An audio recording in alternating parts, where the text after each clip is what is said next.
Isa ngayon na nangunguna sa tuktok ay ang Boston Celtics at marami ang naniniwala na magtuloy-tuloy ito at hindi malayo na makasungkit na ng kampyonato.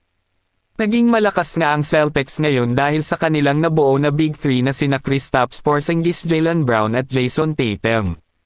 Ngunit sa kabila ng mga yan meron pa ring nababahala dahil sa nangyayari ngayon kay Kristaps Porzingis. Ngayon susuriin natin ang potensyal na maaaring pumigil sa kanila na manalo sa 2024 NBA Championship. Meron nga nakadalasan na iniinda ng injury itong si Kristaps Porzingis, walang alinlangan na siya ay dumaranas ng isang checkered na kasaysayan ng pinsala. Higit pa sa mga pinsala, maaaring magkaroon ng problema ang Celtics kung biglang lumamig ang kanilang 3-point shot.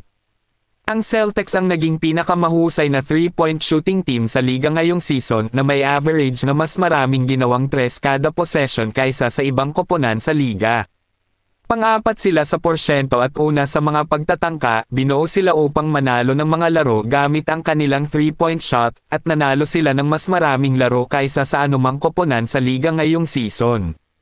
Ang problema ay kapag ang kanilang 3-point shot ay hindi pumapasok, sila ay hindi malayo na mas katulad ng isang karaniwang koponan lamang. Kapag hindi bumabagsak ang 3-point shot wala silang masyadong recourse kaya ito ang kinababahala ng iba kapag lumamig ang kanilang 3-point shot at magtuloy-tuloy ang nararamdaman na masama ni Kristaps Porzingis. Si Victor Wembanyama ay patuloy na gumagawa ng mga makasaysayang bagay sa kanyang rookie season kahit na ang San Antonio Spurs ay isa sa mga pinakamasamang koponan sa liga. Para sa batang center nagtala si Wembanyama ng 5x5 game laban sa Los Angeles Lakers noong Biyernes, na kumulekta ng 27 points, 10 rebounds, 8 assists, 5 blocks at 5 steals sa 123-118 na pagkatalo. Ang pagganap ay ginawa siyang pangalawang manlalaro sa kasaysayan ng NBA na nagtala ng 5 block at 5 steals sa mga back-to-back na laro, na sumali na pumapangalawa lamang siya sa likod ni Michael Jordan sa kategoryang iyon. Sa kabila nito, hindi masyadong humanga si Wembanyama sa kanyang nagawa.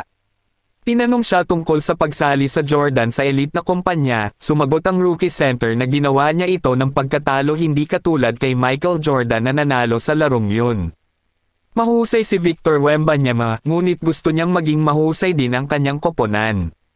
Ang pagkatalo noong Biyernes ay nagpababa sa kanila sa 11 wins at 46 losses sa season at malinaw na mas mahalaga sa kanya kaysa sa kanyang mga nagawang estatistika.